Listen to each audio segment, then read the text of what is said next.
Welcome to this webinar on work programs and testing in the COVID-19 era. My name is Pat Delbridge and I'm a Member Networks Manager for ACCA UK. I'm delighted to welcome James Patterson as our speaker today. James is a former head of audit and author of the book Lean Auditing. He shares insights from his workshops with numerous IIA institutions in Europe, as well as his consulting with clients. In this webinar, James will look at how to manage internal audit assignments from a practical perspective in the current context. Specifically, he'll look at the work programs required in the current environment where lean and agile auditing is increasingly expected, and he'll consider some fundamental questions about what we mean by reasonable assurance. Today's presentation will last for about 50 minutes, after which there may be time for questions. At the bottom of your audience console are a number of application widgets you can use. Some widgets are already open, such as the Q&A and resources widgets. The resources widget includes a PDF of the presentation slides for this webinar and links to ACCA's other resources for members working internal audit, including a free webinar on the 13th of May about how the 3 lines of defense concept can be used by internal audit to strengthen its position and conversation at board level. If you are an ACCA member, then this webinar can count as verifiable CPD if it is relevant to your career. You can print a CPD certificate for this event by clicking on the certification icon at the bottom of your audience console after the webinar has been running for 10 minutes. Can I ask all ACCA members to please keep their details up to date on the My ACCA portal? If you have any questions during the webcast, please use the Q&A widget to submit your question. You can send these in during the presentation as well as when the presentation ends. If you have any technical difficulty, please click on the Help widget, which covers common technical issues. If you are not seeing slide movement in your console, or if you start having audio issues when it has been fine before, please refresh your browser session, either by hitting the refresh icon in your browser URL bar or press F5 if you're a PC user. That's Command and R if you're a Mac user. Please note that Chrome is the preferred browser for this webinar platform. I'll hand over to James now. Patricia, thank you so much, and hello everybody. I think there's over 112 people online right now, and I really appreciate it here. I'm here close to Manchester, England, a rather ironic time to be close to 2 football clubs that have managed to get themselves in the newspapers for all the wrong reasons, but lovely to have you here. And my background is actually finance, and then strangely I went into human resources. I was then the head of internal audit for AstraZeneca, and then since being the head of internal audit for AstraZeneca, I've been working as a consultant for 11 years now, and there may even be people online who've worked with me, and thank you so much if you have. I do a lot of training for the Institute of Internal Audit, and the ACCA has been very kind to feature me in a number of articles. I'll mention those later, including the latest one. And obviously I've had lots of experience with various different clients that I'm basing this on. In fact, there's 2 clients I'm working with at the moment on the topic I'm going to talk to you about. Let's just start with a quick bit of context. We had the financial crisis in 2007-8, and I wish we could say that was the end of governance and risk issues, and we learned all the lessons that we needed to learn. But we've got BP Deepwater Horizon, the Volkswagen emissions scandals, a Crossrail under London, over budget and behind time, all the various scandals that have happened, corporate collapses, COVID-19, a whole case study one could do on risk management. And then I'm sure many of you will have noticed recently the Credit Suisse debacle with various people going and huge losses being incurred. And I give you this background, you know this, your audit and risk professionals and finance professionals, to say, I don't think we can look at what's going on and go, oh yeah, we're really brilliant at governance, risk management and accounting. I think there are big questions about how good we are. And I've written about the idea of corporate governance theatre, and the idea that sometimes, despite the good work that we do, people misunderstand how much we've done, and there are actually gaps between what we know we've done in our assignments and what people think we've done. And typically, people think we've done more than we've actually done.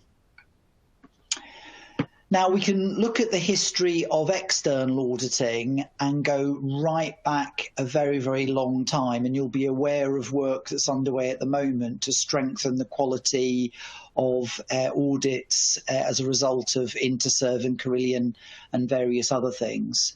And then if we look at corporate governance and the developments in that over time, and of course these are all attempts to get better and to close the gaps in what's going wrong.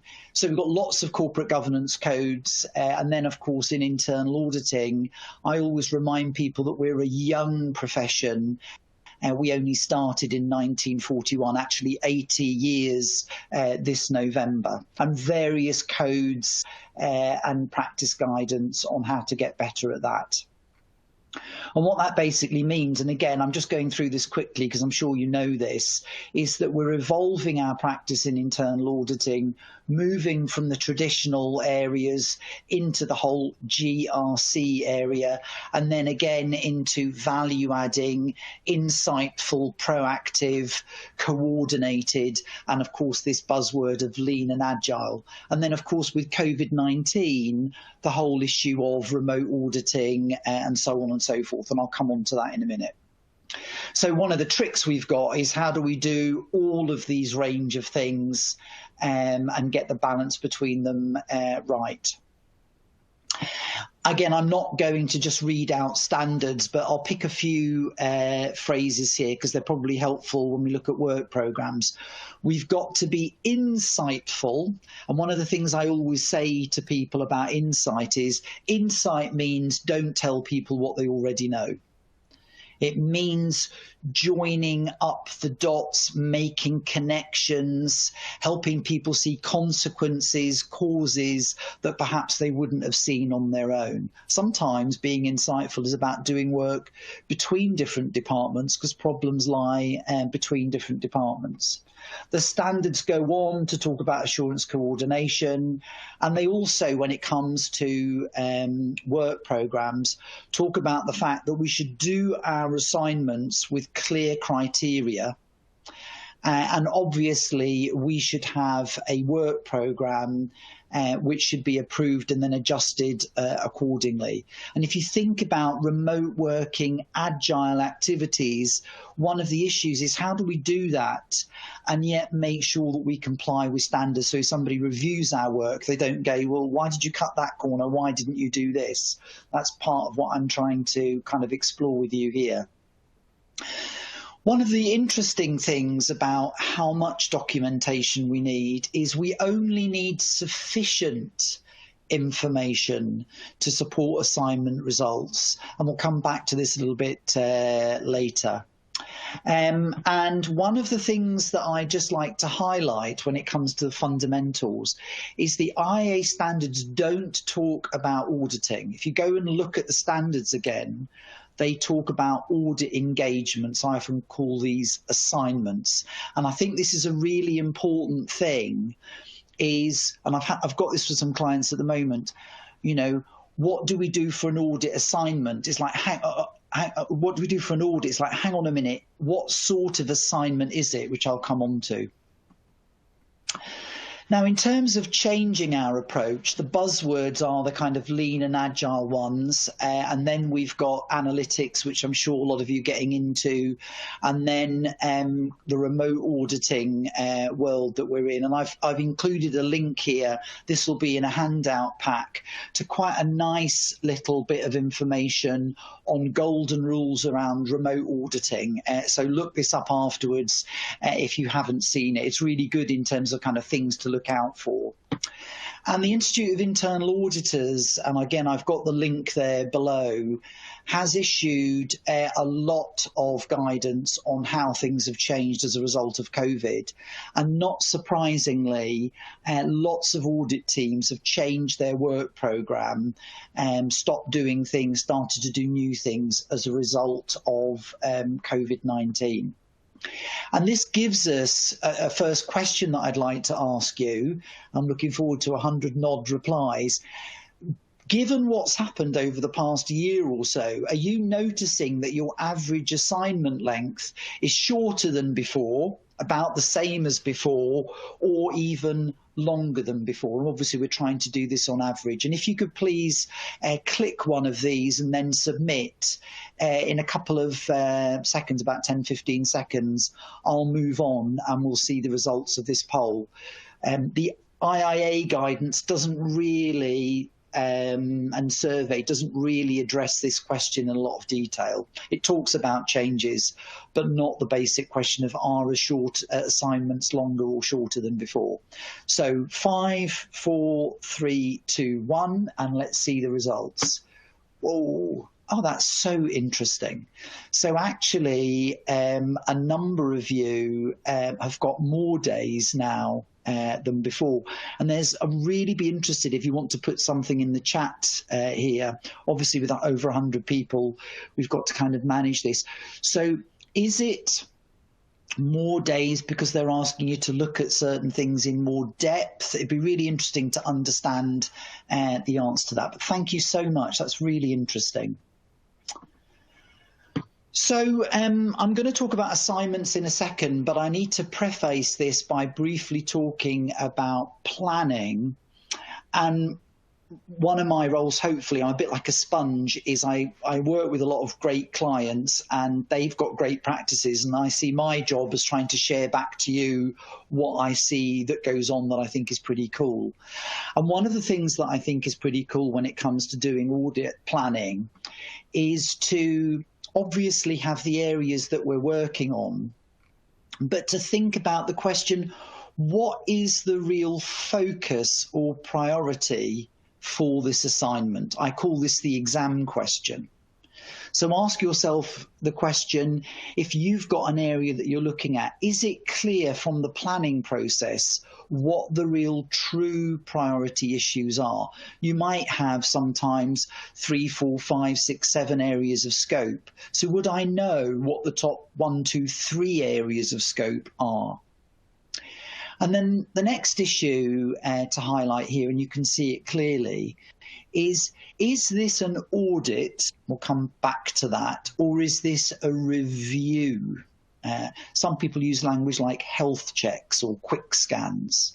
And this is important because you may be looking at a project, but are you looking at the benefits realization or are you looking at the user acceptance testing? I mean, they're two different kinds of questions.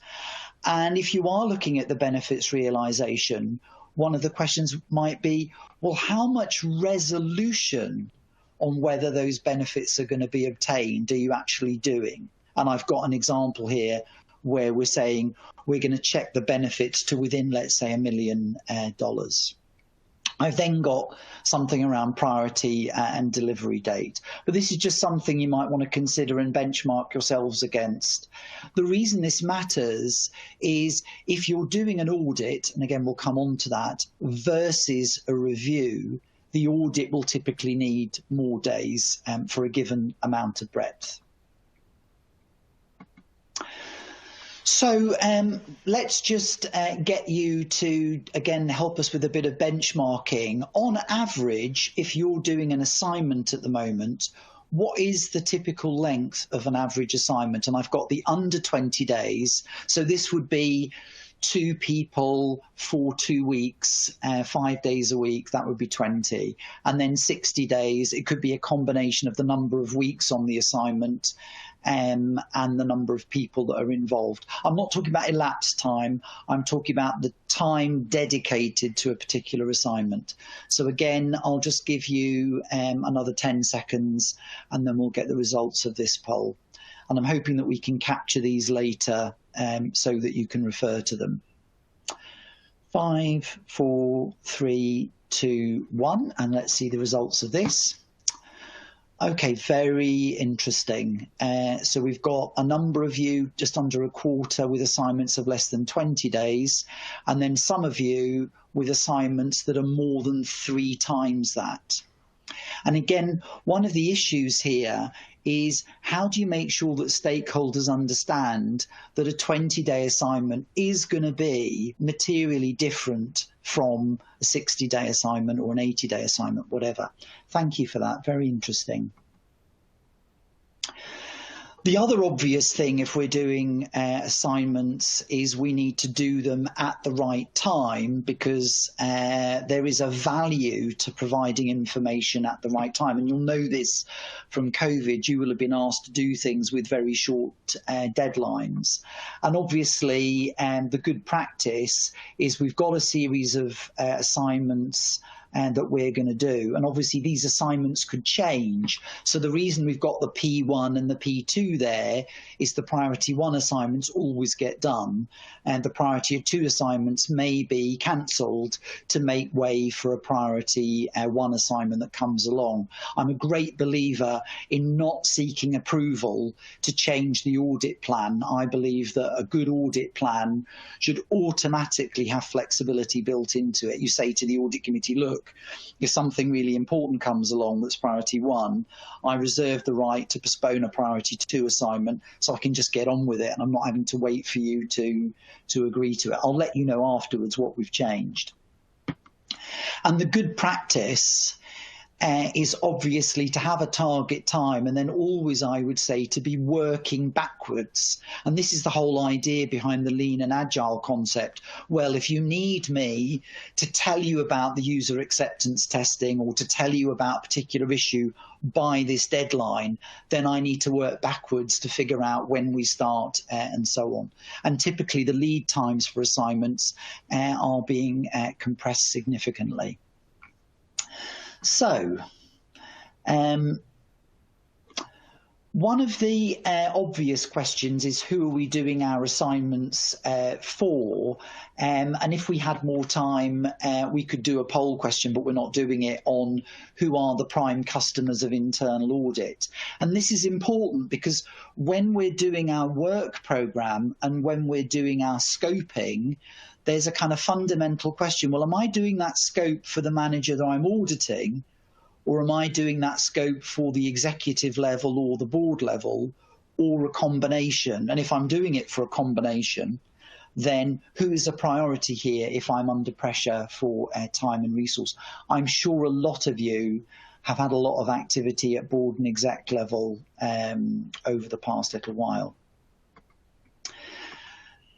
Let me just skip to this. So let's turn to the question of reasonable assurance. And in the article that you can read on the ACCA website, I kind of explore and contrast the difference between the external auditing definition of reasonable assurance and the internal audit definition of reasonable assurance. And I've got various things that are being published. The ACCA is the first, but I've got something coming out, I'm pleased to say, from the IIA on this topic, where I'm saying we don't really seem to have a definition of reasonable assurance at the moment in the Institute of Internal Auditors. And let me go on to kind of explain what I mean. What we normally mean when we talk about reasonable assurance is we say, well, we spell out a scope for our assignment. So there are certain risks or activities that are in scope, and there are certain risks or activities that are out of scope. And that list can be longer or shorter, depending on resource and other conversations that have taken place. And what we can go on to do is to say, well, that's the scope for this unit or this process, and this is what we've got in mind in terms of the period that we're covering. And then more detailed things like the controls that we're actually testing, the sampling strategy, that kind of is the next thing. And that's not normally discussed in much detail in most scope documents that I see. And if, again, I were to kind of give you what I think good looks like, it would be something like, these are the areas that we're looking at. These are the processes that are involved and the systems that are involved, and this is the time scale. And for the avoidance of any doubt, we are not looking at these areas. And I mentioned that I'm doing work at the moment. One of the things that I'm doing with a client at the moment is kind of like, even if the scope of what's in and out is as clear as this, and I'd ask you to consider whether it is as clear as this, there is then the question, so why did we decide that, for example, the access to that system or the costing configurations, that the data that comes into the process, why did we decide not to look at that? Now, of course, that might depend on how much budget you've got, and it might depend on practicalities, or maybe we've looked at it before. But this, I think, is it sounds so stupid. Why have we decided what's in and what's out? But I actually think there's quite a lot more to be done to get clearer as in our practice on how we do this. But even if we have a scope that's as clear as this, okay, there's still a question about, are we kicking the tires on this scope, or are we doing a detailed investigation of this area, detailed audit, okay? So are we just kicking the tires of a second-hand car, or are we actually getting an inspector to do an in-depth inspection? You can't really see that from this terms of reference. Another way that you can communicate scope breadth, and this affects work programs, okay, is to say, well, I'm going to do some work on a project, but there's lots of different things I can do if I'm going to look at a project. I can look at the business case, can look at the resource and scheduling, I can look at the design of any new process or system, I can look at the way we're dealing with contractors, I can look at the costs of a project, I can look at the benefits of a project, I can look at the data transfers, and then I can look at issues like, are we ready to go live? And one of the reasons I'm showing you this diagram is, do you talk about, well, which bit of the project am I doing? And again, one of the ideas might be, if I'm going to talk about a project assignment, to spell out, and again, this just gives you an idea, to spell out, well, this is what we're doing on our review of this project. But by the way, we're not looking at certain areas. And the benefit of having, for example, predefined areas is you can make it very visible what you're doing and what you're not doing, so people can't misunderstand. Oh, I thought when you were going to have a quick look, you were going to check for the benefits, or you're going to check the user acceptance testing. It's like I don't have the budget for that. I worked with a client in the close of last year, and we were dealing with issues of consistency between different divisions, and they've got divisions in America and Africa and Asia and elsewhere. One of the things we did is we dug out some HR audits, and I was given them to look at. And what I did, again, it's using this kind of standardized process mapping, is to say, well, your American assignment looked at these areas, and your assignment in Africa looked at these areas, and your assignment in Asia looked at these areas. So although they were all broadly badged the same thing, they were actually doing different things. And this was useful to this client in terms of being clearer about, were the audits in certain areas, the assignments in certain, really looking at the same sorts of things as elsewhere, okay? You may have a version of this, but I'm a huge believer in kind of like pictorial, really Mickey Mouse things that you can communicate so people can understand them. And then the other thing that's become quite popular, and I've seen this in work that I've done with one client a few years ago, and then with some other clients, I've started to help them kind of perfect how they do this. And again, forgive me, because this may be obvious to some of you, and you may be doing this, so forgive me if this is repeating what you're already doing.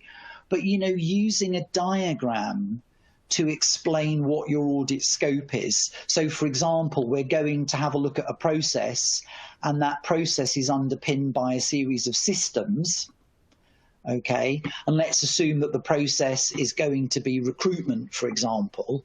Well, the recruitment process is there to serve managers. The executive want to know what the overall stats are on recruitment. The HR function may play a role on that. And again, the diagram is just kind of mapping out the territory here of what we're looking at. There may be an outsourced recruitment supplier. There may be other supporting functions, including IT. And one of the ideas is using a diagram and effectively a kind of dotted line to say, well, this is the boundary of this assignment. You know, we are going to look at the process and the fundamental systems that support this. But sometimes you might just look at the process and not even look at the systems. And what you can see here is you start to get interesting issues about, that decision to recruit, or the sort of definition of who we need to recruit. How well is that done? And is that in or out of scope here? Is the outsourced recruitment supplier in or out of scope? Are various IT security things in or out of scope? When you see it on a diagram, and for example, you could have second line functions like risk or compliance or finance. You might start to go, is that second line function in or out of the scope of our assignment?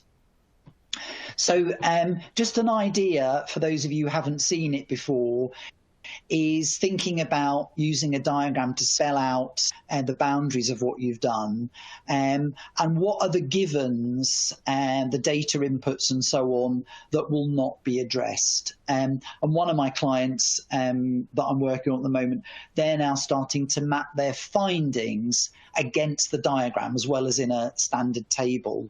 And what they're noticing is, hopefully not surprisingly to some of you, actually there's issues about the interactions between certain points that can often be the source of findings.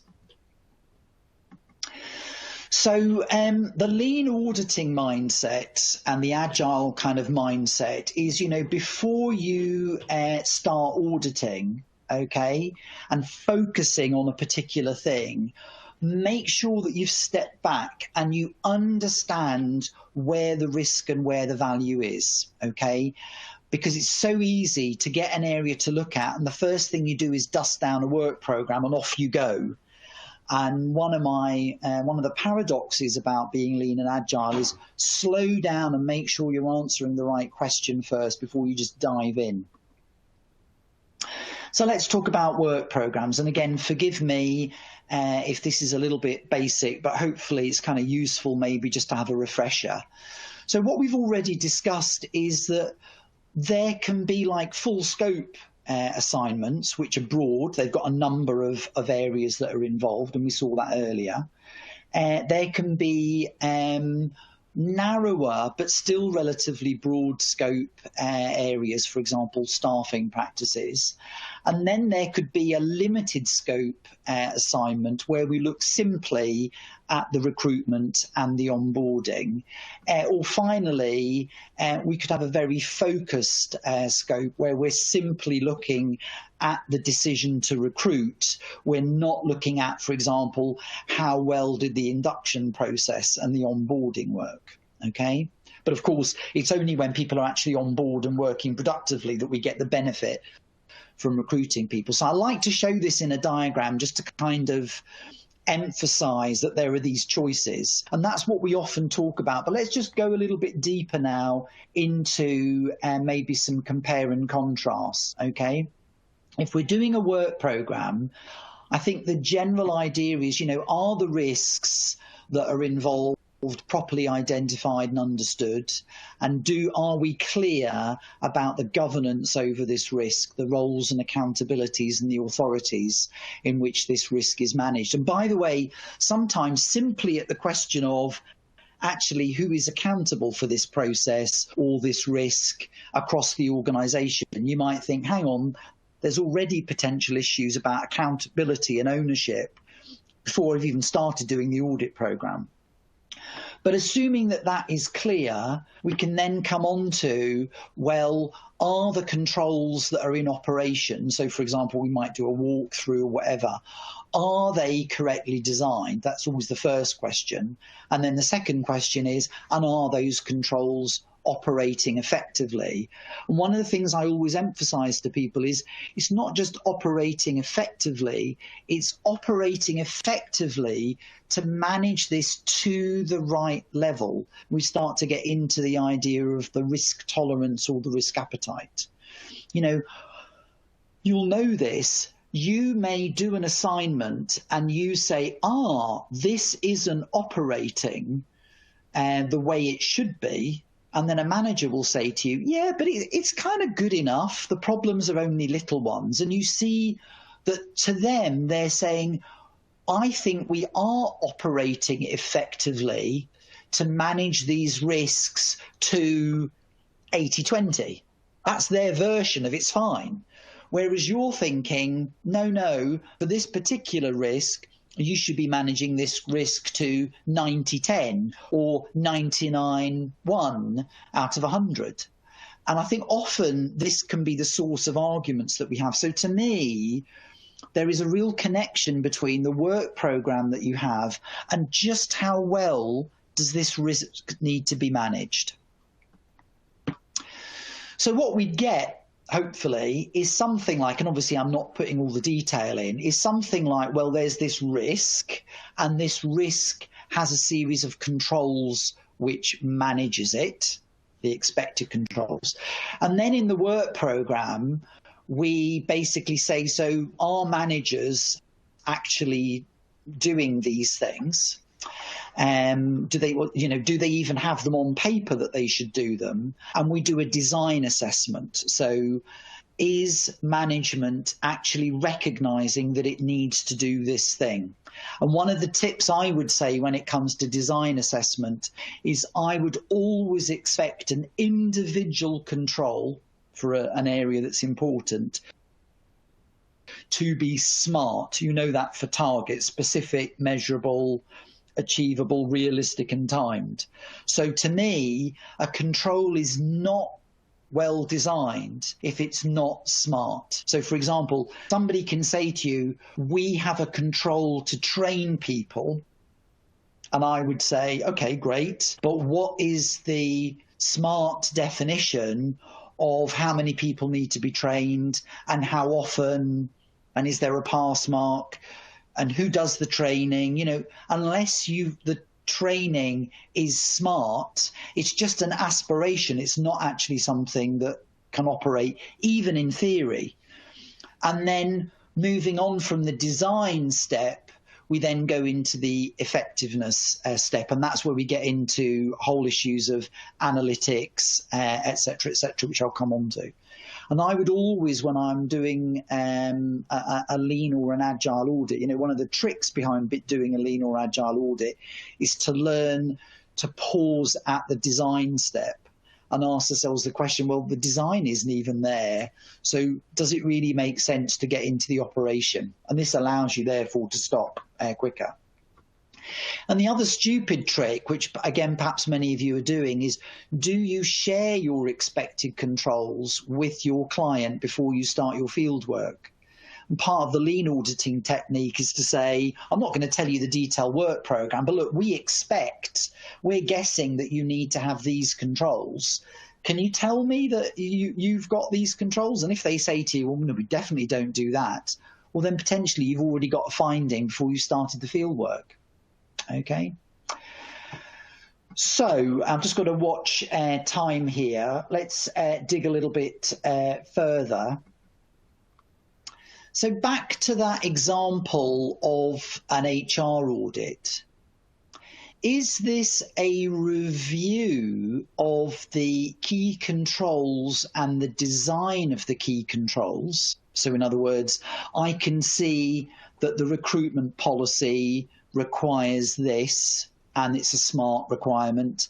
I can see that the onboarding process requires this, and that's a SMART requirement. So is that what we're doing? Or are we then saying, I'm going to choose some specific people who've been recruited, and then I'm going to check, was the CV actually in an adequate format? Were the references following up? So you can have the same scope, but you can have a different depth where you start to look at operation. And I'm showing you this in a diagram just as one way of kind of thinking about it.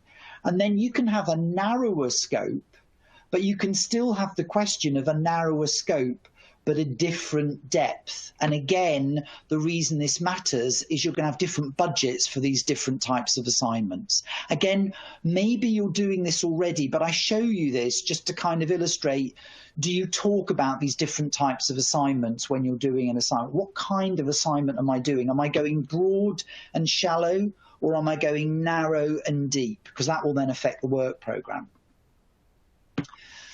And so therefore what we've got design review assignments where we simply look at the design of processes and activities and controls to make sure that a risk is being managed to the right level. And we're looking to see whether they are individually smart, and then collectively, are there enough of them to manage this risk to the right risk appetite?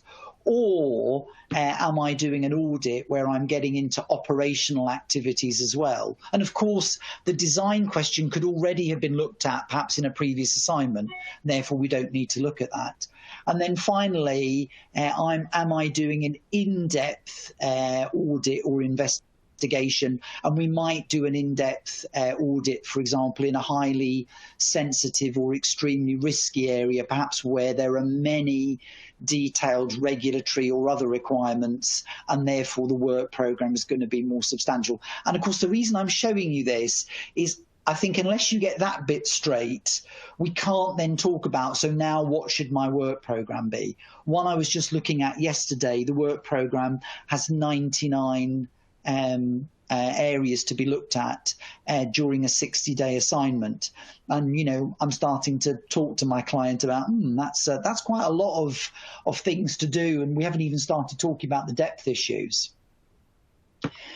And then the kind of really fundamental issue, and this is where we get into the whole remote auditing and the impact of COVID, is we can have that design review or audit or in-depth audit and investigation, but there is a fundamental question in your remote auditing if you're doing that.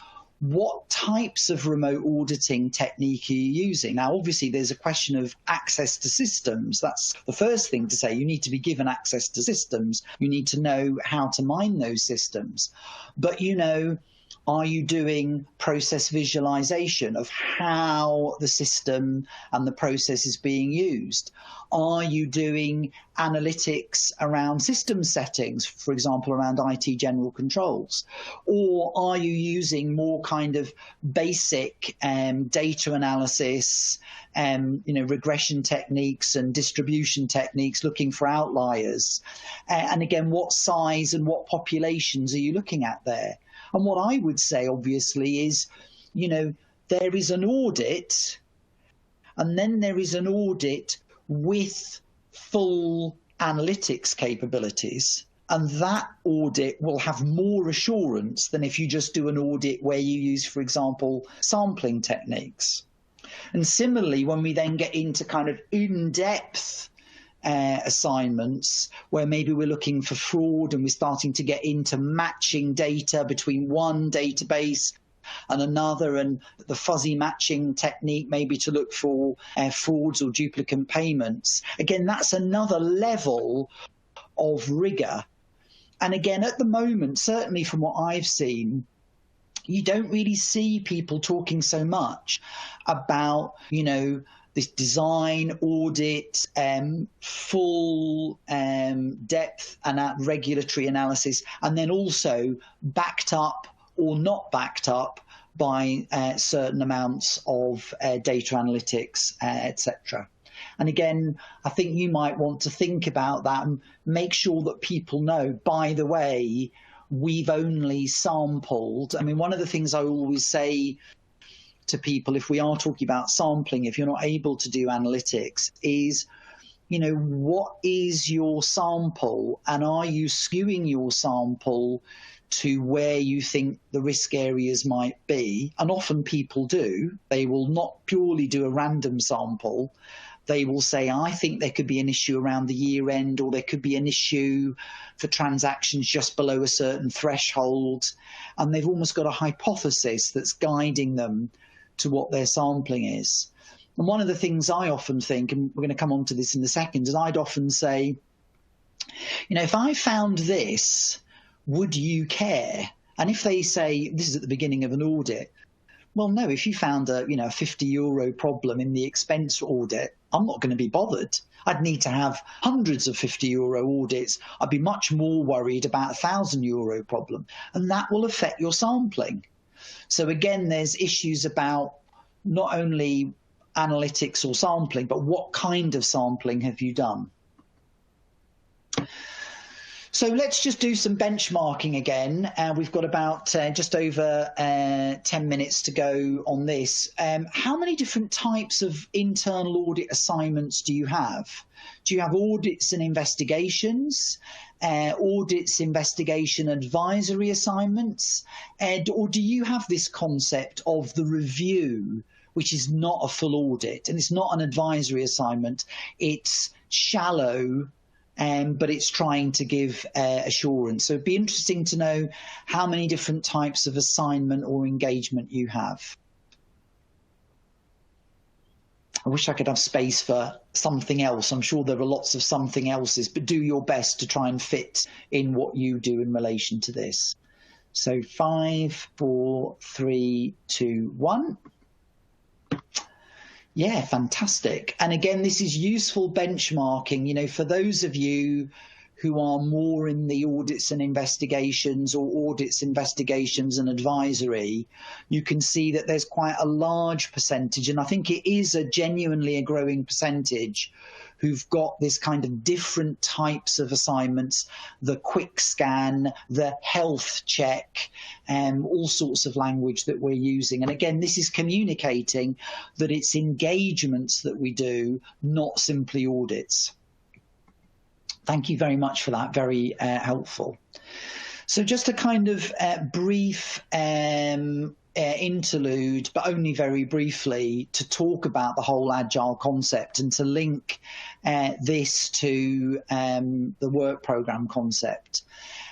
You know, a typical audit will be, you know, you plan to do some work and you plan to do an assignment, and you have a work program, and then you execute the field work in accordance with the work program, and you review it both internally and with management, and then you come up with a report and you issue actions.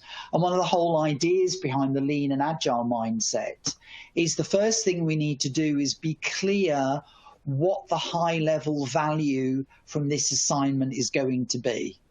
I often say this, you know, if you're going to do an audit on an issue that's already known, oh, we know we've got a problem here, can you have a look at it? Then I'd be saying, okay, so what is going to be, in broad terms, the value from this assignment, given that we already know there's a problem? So this question of the high level value proposition, which simply can't be repeating what we already know, that's a really important step before we start doing our assignment. And that might help us with our exam question. And therefore, we do a high-level assignment plan.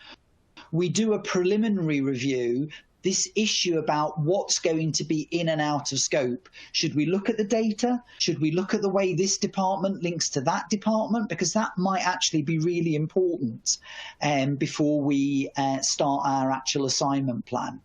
And then we'll do our work program based on our scope. And what we'll do is we'll do a design review, okay, as what we call in Agile a sprint, okay?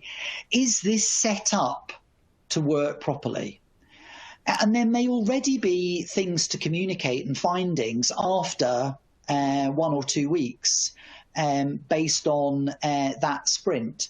And then we say, well, we know that there's a design problem here, so really, is it worth doing more on this particular area? Well, maybe it's not if there's a design problem. And then we do another sprint based on priority issues. We might now be looking at the operational effectiveness of certain areas. And we will communicate, again, always we're communicating in a lean and agile mindset, including what I've called an urgent issues update or a flash update. You know, one of the smart things to do when it comes to being lean and agile is don't wait to report key issues until the end and the final report, and be prepared to have an urgent issues update. And then again, you start saying, so do we still have time to look at something else in more detail? And then we look at that, okay? And the idea behind the whole lean and agile is adjust the assignment as you go. Don't be afraid to stop. And then review, did we deliver the value given the amount of time that we spent that we hope to deliver? And obviously we also want to learn from our assignments and also be really clear about have management taken real ownership of the issues that we've given them, and have they closed them? And this is particularly relevant at the moment. We could have a whole topic about this, where people say to you, oh, I've delayed doing my remediation, I've been really busy on COVID stuff, so I need an extension to my deadline. And that's a whole topic that we could talk about another time. So the idea here is, when you do a lean and agile assignment, it's like peeling the onion. And if you see after a couple of peels that the onion is rotten, then you cut out that bit. You don't keep peeling. You say, well, that's already a problem, I'm not going to keep going. And that is the essence of being lean and agile. And that means even if we've got a work program, which may be based on an audit, we need to be prepared to stop the work program at the design level, etc. But obviously, if we are going to stop it at that point, then we need to be able to document why we've stopped it. And in the Lean Auditing book, I interviewed lots of people, and Richard Chambers, the global president, said in that, because I was concerned about IA compliance, he said, actually, you're right. We have a tendency as internal auditors to over-audit. And again, I won't go into all the details of that, but the fact that we've got a work program does not mean we need to do everything that was originally on the work program. What I always aim for, and again, I'm working with a few clients on this, is having like a library of expected control objectives that help us write our work programs quickly. So I've included, just as an extract, what kinds of expected control objectives I might expect to see if I were doing a recruitment auditing or an induction audit, just so that you can think about that. And then there may also be more general controls around approvals, roles and responsibilities, etc., which are more general control activities that we need to check for as well.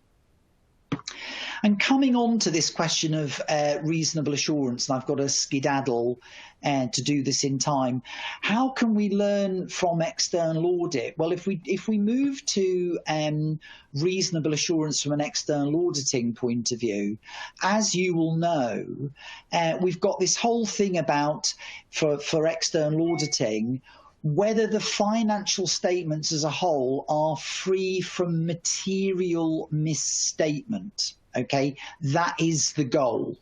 And what that means, as you will know, is you define the outcome you don't want. I don't want a misstatement of more than £5 million. And then you say, okay, what is the work program I need that will ensure I don't have a misstatement of more than £5 million? Okay, and this, I think, is a really interesting mindset, and a number of you, if you've got external audit experience, will know this already. But if we think about internal auditing, how are we using that kind of mindset to checking whether our work programs are good work programs? So, you know, if we go back to this issue, let's say, of a recruitment assignment, okay, and this is to do with a lean technique called SIPOC, which I won't bore you with. You know, if the outcome is, I want to make sure that people are in post on time and that people are vetted properly, okay, that is an awful lot of recruitment and an awful lot of vetting that I am trying to assure is okay, right? So that kind of raises quite interesting questions about sampling. But if you use the external audit analogy and you say, well, what outcome wouldn't you want from the process that you're auditing? The answer might be, well, I wouldn't want it that key skill groups aren't recruited on time. Now, notice that's different from everybody. And I wouldn't want key people who've perhaps got a regulatory role, senior manager certification regime. I wouldn't want them. I wouldn't want to find they didn't have the right CV checks. And I think when you start to think of it this way round, and this is actually what the SIPOC technique is, which is to say, what is the output from the process? So that the P is the process and the O is the output. What is the output I wouldn't want? And then you've got to start saying, so what should my work program be to prove that key people are in post on time and key people have been vetted properly? And that's going to get you very interesting questions about, does the recruitment process clarify who the key people are that need to be recruited on time, what is on time, etc., etc. I'm not just going to read the slide. You can read this later. Another technique that you can use in terms of this outcome-based approach is called the bow tie. And the bow tie is a root cause analysis and a risk management technique in certain sectors. I do training on this in my root cause analysis stuff. And basically what you do is you say, well, what impacts do I not want? And then you start to say, well, what controls would I need? And then how effective would I need them to be to detect or prevent the problem, and equally what controls might I need from a kind of recovery point of view to make sure that the outcome of that isn't too bad. And again, I would say, how many of us are using things like this as ways of helping check, is this a really good work programme? So we're keen to get some questions here, and I hope that this is just useful scamper through stuff, a lot of which many of you will be doing, but also I'm trying to sort of touch onto, I guess, some slightly kind of bigger questions for us as a profession. And I think the bigger questions are we doing enough sharing of practices around what an in-scope and out-scope looks like? Like, how often when you go to an audit conference are people saying, this is how we show what's in or out of scope, like I have done, and equally, this is how we determine whether it's a good in or out of scope, okay? Can look good, but what's the thinking behind it? And I don't see that enough when I go to audit conferences. I don't see people talking about these really dull, boring things, but actually, these really dull, boring things are actually really, really important. Likewise, are we sharing enough around work programs?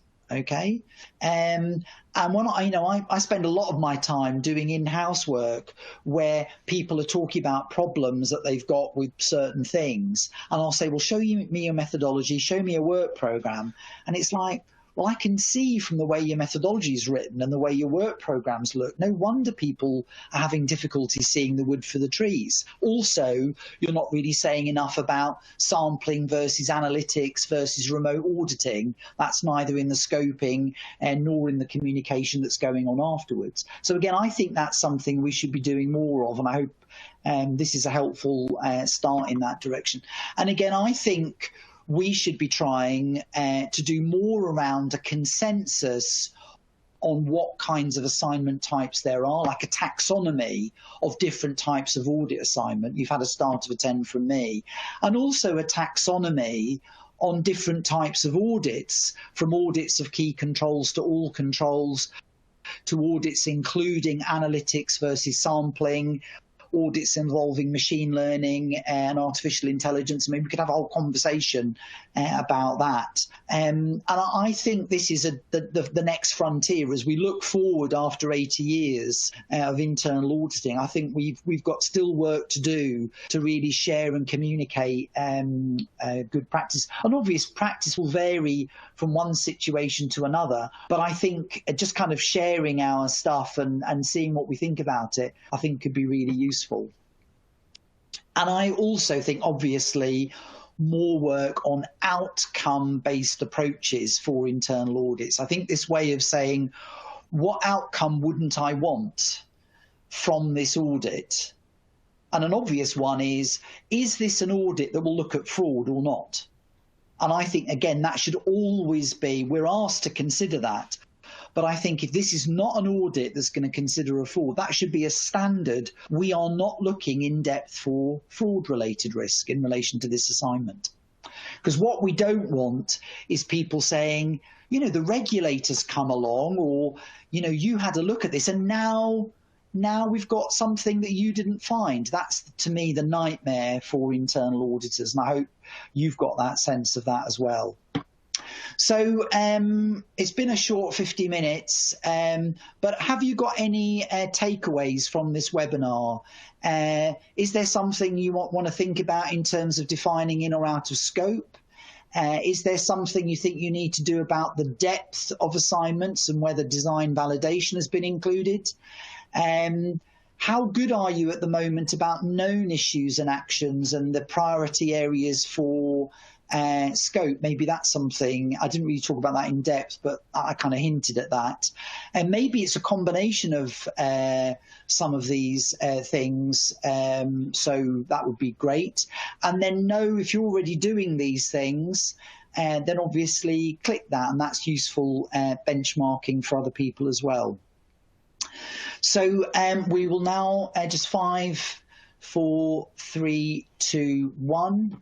Oh, that's really nice. Thank you so much, folks. You know, it's hard because we can't have a chat. If we were in a workshop together, we could I could see you, for example, and we could have a chat about this and get into some detail and a bit more detail. But that's lovely that's rung a bell. And it was the ACCA internal audit panel who came up with this topic, and they passed this topic on to me to sort of reflect on and share some stuff with you. So if it's been useful, I don't get the credit for this. It's the ACCA panel who really came up with this, and thank you to them. I love doing this, getting a topic to think about. I'm doing a GRC topic in a couple of weeks' time in Sweden, the GRC risks associated with GRC systems, and I love doing this kind of thing. So thank you to you all and to Patricia for organising this. Patricia, have we got time for any questions? If you have got any questions, whack them in the chat box now.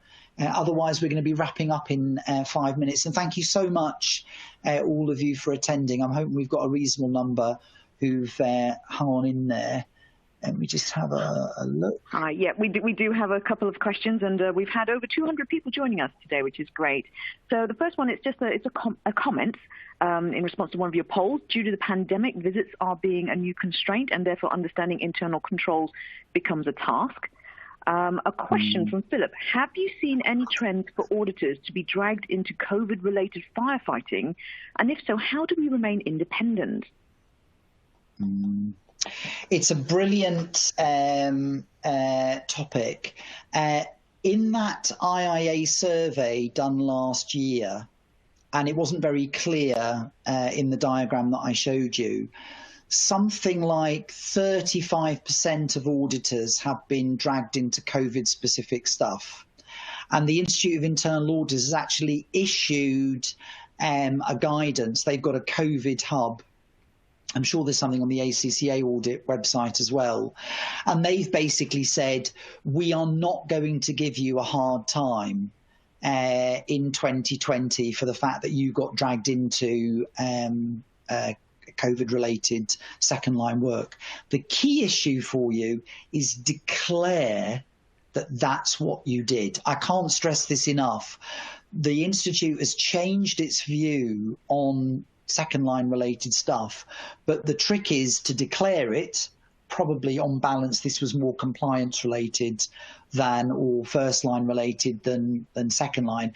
And we will make sure there's a safeguard in future for somebody to independently check the work that we already did.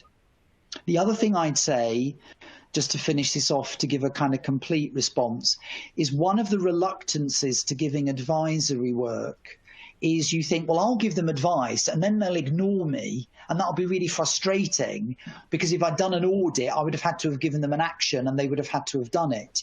And what I would say is the IIA standard 2060 allows us to escalate issues if we think management are taking risks that they shouldn't be. So in my opinion, you can do an advisory assignment And if management then say, well, yeah, but we're not going to do that, you actually have a mechanism through 2060 to say, but look, this is really important. And even though I'm not issuing a formal audit report, I'm getting really uncomfortable about this, and I need to understand why you're not doing something. So don't be afraid of doing stuff, provided you've got these transparency and the safeguards we talked about. Any more, Patricia? Yeah, we'll fit in just one more. We don't have a time to do them all, but we've got a question from Christos. So the main principles of agile internal auditing is the interaction with processes and tools. There are inherent difficulties when working remotely or as part of desktop compliance, and particularly engaging stakeholders. What is your experience on the difficulties encountered in implementing agile audit? Absolutely. I think one of the issues is getting clearer about who your assignment is for. You know, one of the things that I showed you here is about being clear at the high level value of your assignment and then the various sprints. And one of the things that I would say, and I sometimes don't think Agile does justice to this, is very often your customer for an assignment should be somebody more senior than the person you're auditing. Because if you've got somebody more senior than the person you're auditing, who is the sponsor of this assignment, then in the person that you're then working with, if they then start to say, well, I'm really busy right now, you've got somebody more senior to escalate to, delays, etc. too, and say, I'm doing this for your boss, and they want an answer to this. So I think there's a whole kind of stakeholder management. Who are you doing this for that can help you overcome that kind of problem? It's a great question. It's a whole separate thing to talk in depth about lean and agile. Thank you. Thanks very much, James. We have overrun, so I'm going to have to wrap it up. But thank you very much, James, for your advice and your insights. And thank you to all who've logged in to listen and ask questions. An on-demand version of this webinar will be available in 24 hours' time and can be accessed using the same audience link that was sent to you earlier. You'll be able to use that link to get back in to download any material from the resources widget that you've not yet had a chance to. And please do register for our free webinar on the 13th of May, when Tim Lamar, Brian Foss and Lee Glover will look at how the 3 lines of defense concept can be used by internal audit to strengthen its position and conversation at board level. Thank you very much. Thank you, everybody.